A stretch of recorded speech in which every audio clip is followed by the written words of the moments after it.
Right, Paul, PSL, it's getting to end of the season time. Yes, we're still a long way off. But Chiefs top of the league, you see Sundowns catching up. Look, I think it's an exciting league.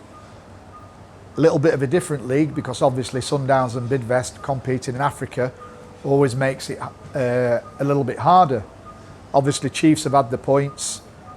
I mean, remarkable job Ernst Middendorp has done in terms of turning the club around, turning the team around to get in where they are today. But I mean, what more could you ask for? A title race involving Pitso Masamani, who's been unbelievable. Gavin Hunt in the mix, who's, you know, he knows football inside out in Africa. Ernst Middendorp, who's an astute coach.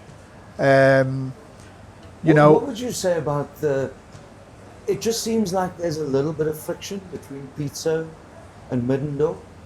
I think you're always going to get a friction, whether it's Pitso and Ernst, Pitso and Gavin, Gavin and Ernst, Gavin and another coach. I think you're always going to get that. It's healthy. I mean, I've never seen Pitso being disrespectful. I've never seen Ernst being disrespectful. Gavin's not disrespectful. It's healthy competition and they're going to wind each other up, and I think it's good for the game. But what more could you ask for to have even the coach now coming in to Pirates? Again, with European experience from a high level of the Bundesliga. He will learn from Pitso. Pitso will learn from him. Ernst is still learning. They're all feeding off each other, and I think it's healthy. And I think if you put them guys in the same room, there's a massive level of respect. And you've got to take your hat off to what these guys have done. Gavin winning the league like he's done for so many times. Pitso winning the league so many times. Winning the Champions League. You know, putting South Africa on the map. Ernst Middendorp now coming in and turning Chiefs around, right? You know, and encouraging the young coaches to come through. And we've got some great young coaches coming through. So, in terms of the league, who do I think is going to win it? Look, I have to be independent. I'm an agent of all clubs, so I have to be an independent. I just think it's going to be a great run-in. I don't think it's over by any stretch of the imagination. And good luck to all the guys that are involved. And I think any one of the top four can win it. Yeah. Well, don't forget there's some, 36 points for some of the clubs to play for. So there's a hell of a lot in it. Yeah.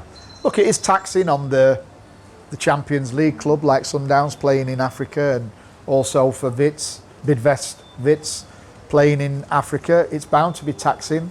But listen, that's the nature of the game. That's, you know, when you finish in top one, top two, when you go into Africa, you know what's going to come in the next season. So they're wildly old foxes, them coaches. They know what they're doing. So I think what the will promises is a good running, and it'll be exciting.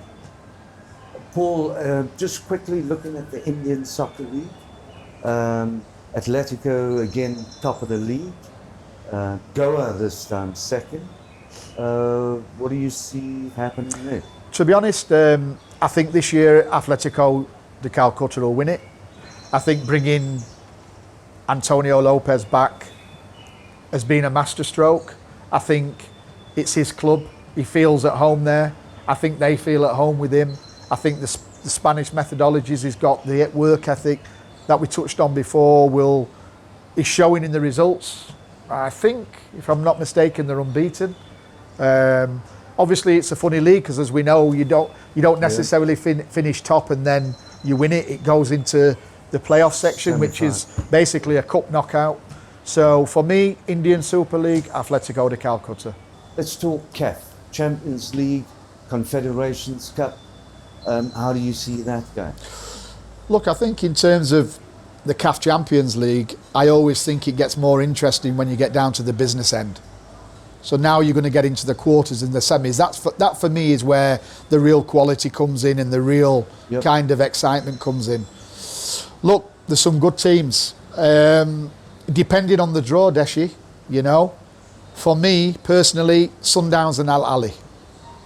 That's the final I would like to see.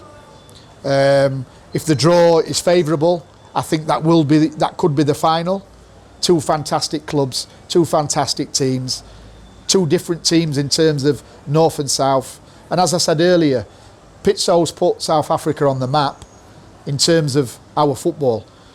5 years ago, 8 years ago, North Africans used to look down the nose a little bit at South Africa. Now they're coming to South Africa to buy players, all thanks to Sundowns and Pitso and his team for doing that. So I think that's a final I would like to see. I'd love to see Sundowns win the cup and get the second star. And I think that's the way it could go. But obviously, if they get drawn together, we might see them in a semi or whatever. So then you've got to look at a Sundowns Esperance. So it's exciting and good luck to Sundowns. And incidentally, both those sides have been to South Africa before. Al Ahly, Esperance. Yeah, I mean, they've been here and been turned over. Al Ahly got turned over by Sundowns. Zamalek the same. I remember the CBD, which was Castro, Billiat and Dolly at the time. Yeah. Pitso's famous Three Musketeers. They made teams from Egypt look average at that time. But you know what? The Egyptian teams are fantastic. I've done a lot of work in Egypt over the years. We also have a joint venture partnership in Egypt. So we've got, I think at the moment we've got 3 players in Egypt. We've got Benson Shilongo at Ismaili. He scored goals in the Champions League last year. And we've got Himid Mao at MP, Tanzanian.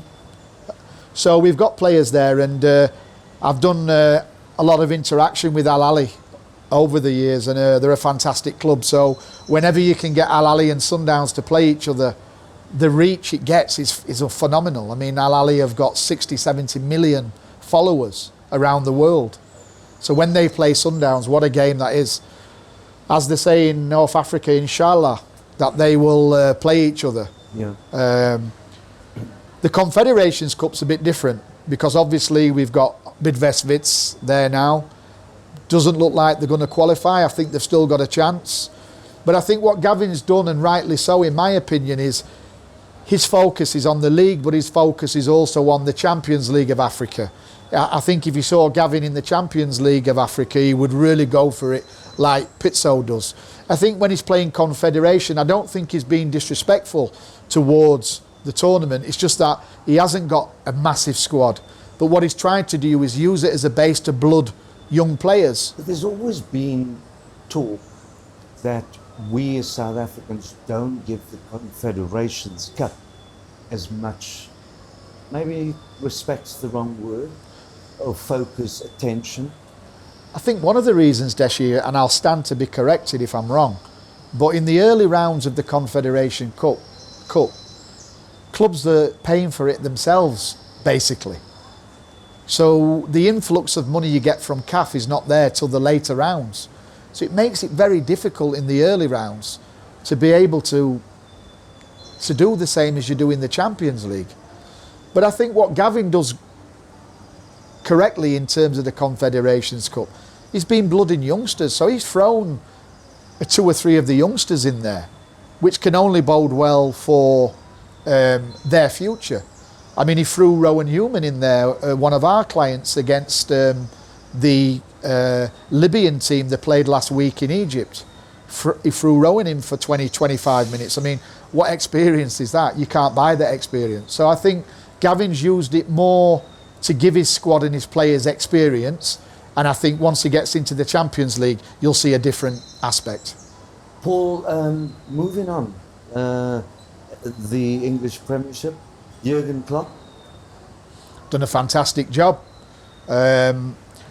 Taking him time over 5 years. Spent a lot of money. Let's not, take our eyes off that. But he's done a fantastic job, and he's built a phenomenal team at a phenomenal club. Looks like hands down he's going to win it. I mean, what can you say? He's done a fantastic job. Probably the best man manager in the Premiership right now, and I think that's his key. And I think you're absolutely right. La Liga? La Liga, I think, definitely again, your Reals and your Barcelona are going to fight it out with Atletico breathing down the necks. I think La Liga, Yeah, it's, you know, popular in South Africa like the Premier League. We get it on DSTV. And I think La Liga, as I touched on earlier, as a product, as a brand, have done fantastic work in Africa with their office in Johannesburg and Nigeria. And La Liga support a lot of the grassroots football of South Africa. And I think that deserves a mention. You know, every junior tournament, every kind of social engagement that we have in South Africa, you'll see La Liga putting their name to it. They sponsor the Future Stars tournament every year in March, and they sponsor a lot of events. And I think, you know, we should commend that. Sorry, and hats off to the La Liga office for doing that. And I think that's something that we touched on earlier. The Indian Super League can look at in trying to look at Africa in terms of the commercial space and trying to get more eyes on their league. But La Liga's done a fantastic job. Just, I got to throw this in. Atletico have lost the same number of games as Barcelona. I think where they fell down a bit, they've had too many drawn games. I think 8 drawn games. I think that's been something over the last 2 to 3 years, and certainly through Simeone's reign. As a club, we know Deshi, we've worked closely with them over the years. As a club, they've been brilliant. The way they've developed themselves commercially, the new stadium took its toll, but what a fantastic stadium. The sponsorships they've brought on board. I think where they've kind of just been knocking on the door of La Liga champions and just not quite got there. But I'm hoping that over the next 2 or 3 seasons they're going to get there.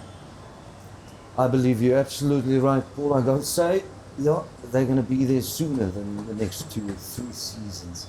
But Paul, let me just thank you for the time you've spent with us, for the information you've given us, and all the stories you've told us. Thank you, Deshi, and thank you for inviting me. It's been very enjoyable, and thank you to the listeners and the viewers that are going to watch this.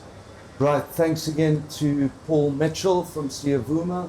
Let me just say that we're going to be talking to the Indian Super League to get some of the footage out of that Indian Super League. And hopefully we'll be one of the first in Africa.